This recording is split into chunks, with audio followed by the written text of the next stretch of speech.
வணக்கம் மக்களே, நம்ம சேனலில் ஃபர்ஸ்ட் டைம் பார்க்குறவங்க மறக்காமல் சப்ஸ்கிரைப் பண்ணிக்கோங்க. இப்போ நம்ம பார்க்க போகிறது மகாநதி தான். நம்ம விஜய் காவேரி பார்த்திங்கன்னா ஸ்டேஷன்லேருந்து கூட்டிகிட்டு வந்துடுறாங்க.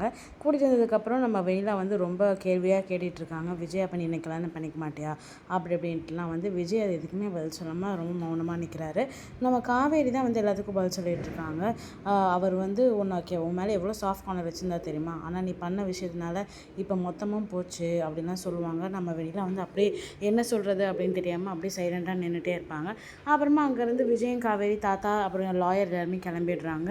அப்புறமா நம்ம பசுபதியும் ராகினியும் பார்த்திங்கன்னா சரி நம்ம இப்படியே கிளம்பிடலாம் அப்படின்னு சொல்லிட்டு அப்படியே நம்ம வெண்ணிலாவையும் வெண்ணிலாவோட மாமாவையும் அங்கேயே ஸ்டேஷன்லேயே விட்டு கிளம்பிடுறாங்க. வெண்ணிலாவுக்கு அது ரொம்ப கோவமாயிடுது. ஏன்னா இவங்க பாட்டு கிளம்பி போகிறாங்க, நம்ம இவங்க சொல்லி தானே இவ்வளோத்தையும் செஞ்சோம், இப்போ பாட்டு இவங்களுக்கும் எதுக்கும் சம்மந்தமே இல்லாத மாதிரி போயிட்டுருக்காங்க அப்படின்னு சொல்லிட்டு கோவமாக நின்றுட்டுருக்காங்க. இங்கே பார்த்திங்கன்னா நிவின் கிட்ட நம்ம யமுனா சண்டை போட்டுட்ருக்காங்க. எதுக்கு இப்போ நீங்கள் எங்கள் அக்காவை ஊருக்கு போக வேணான்னு சொல்லிட்டு இருக்கீங்க அம்மா கிட்ட, ஏன் அவள் இங்கே இருந்தால் தான் உங்களால் அவளை பார்க்க முடியும்னு சொல்லிட்டு இப்போ சொல்கிறீங்களா அப்படின்லாம் சொல்லிட்டு கேட்டுட்ருக்காங்க. நம்ம நிவின் ரொம்ப கோவமாகி அடிச்சுட்டு அவரும் அங்கே வீட்டிலேருந்து கிளம்பிடுறாரு.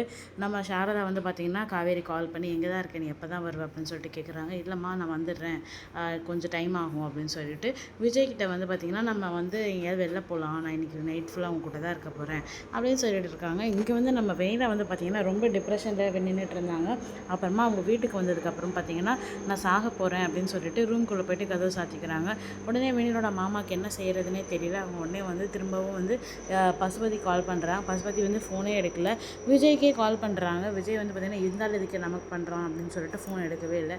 இன்னும் இவர் ஃபோன் எடுக்க மாட்டேங்கிறாரு அப்படின்னு சொல்லிட்டு ஸ்டேஷனுக்கு கால் பண்ணி சார் இந்த மாதிரி என் பொண்ணு தற்கொலை பண்ணிக்க போகிறாங்க, கொஞ்சம் சீக்கிரம் வாங்க சார் அப்படின்னு சொல்லிட்டு இன்ஃபார்ம் பண்ணிடுறாரு. அவங்கெல்லாம் என்னதாம்மா உனக்கு பிரச்சனை, இப்போ தானம்மா சால்வ் பண்ணிட்டு அனுப்பிச்சோம், திரும்பவும் இன்னும் ஒரு பிரச்சனையாக பண்ணிட்டு எனக்கு விஜய் வேணும் சார், விஜய் எனக்கு கண்டிப்பாக வேணும் சார் அப்படின்னு சொல்லிட்டு இதை விதமாக இன்ஸ்பெக்டர்கிட்ட நம்ம என்ன சொல்கிறாங்க. நம்ம சேனல் சப்ஸ்கிரைப் பண்ணவங்களுக்கு ரொம்ப நன்றி. சப்ஸ்கிரைப் பண்ணாதவங்க மறக்காமல் சப்ஸ்கிரைப் பண்ணிவிடுங்க.